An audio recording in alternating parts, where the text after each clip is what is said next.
എടാ നമ്മൾ ഇന്നത്തെ ഈ ഒരു സെക്ഷനിൽ പഠിക്കാൻ പോകുന്നത് വെബ് ബ്രൗസറുകളെ കുറിച്ചാണ്. നമുക്കറിയാലോ IT-യിൽ ഏറ്റവും പ്രധാനമായിട്ടും ഒരു മാർക്കിന് ചോദിക്കുന്ന ഒരു ഏരിയയാണ് വെബ് ബ്രൗസർ എന്ന് പറയുന്നത്.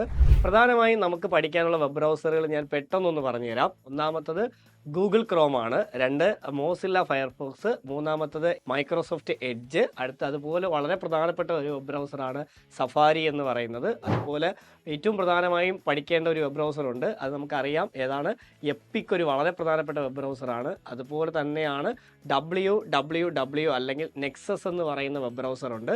അതുപോലെ ഇമ്പോർട്ടൻ്റ് ആയിട്ടൊരു വെബ് ബ്രൗസറാണ് മൊസൈക്ക്, വളരെ പ്രധാനപ്പെട്ട ഒരു വെബ് ബ്രൗസറാണ്. അതുപോലെ Camino, Swift, Brave, UC browser, Opera, അതുപോലെ സീമങ്കി, അതുപോലെ വളരെ പ്രധാനപ്പെട്ട ഒരു വെബ് ബ്രൗസറാണ് ക്രോമിയം. ഉബണ്ടുവിലൊക്കെ ഉള്ള വെബ് ബ്രൗസറാണ് ക്രോമിയം. അതുപോലെ പഫിൻ. ഇങ്ങനെയുള്ള വളരെ പ്രധാനമായിട്ടും പഠിക്കാനുള്ള വെബ് ബ്രൗസറുകൾ നമുക്കുണ്ട്.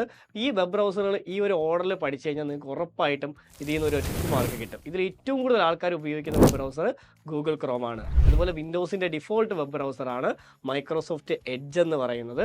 അതുപോലെ ലോകത്തിൽ ഏറ്റവും വേഗത്തിൽ പ്രവർത്തിക്കുന്ന വെബ് ബ്രൗസർ ഏത് എന്ന് ചോദിച്ചു കഴിഞ്ഞാൽ സഫാരിയാണ്. മാക് OSൻ്റെ ഡിഫോൾട്ട് വെബ് ബ്രൗസറാണ് സഫാരി.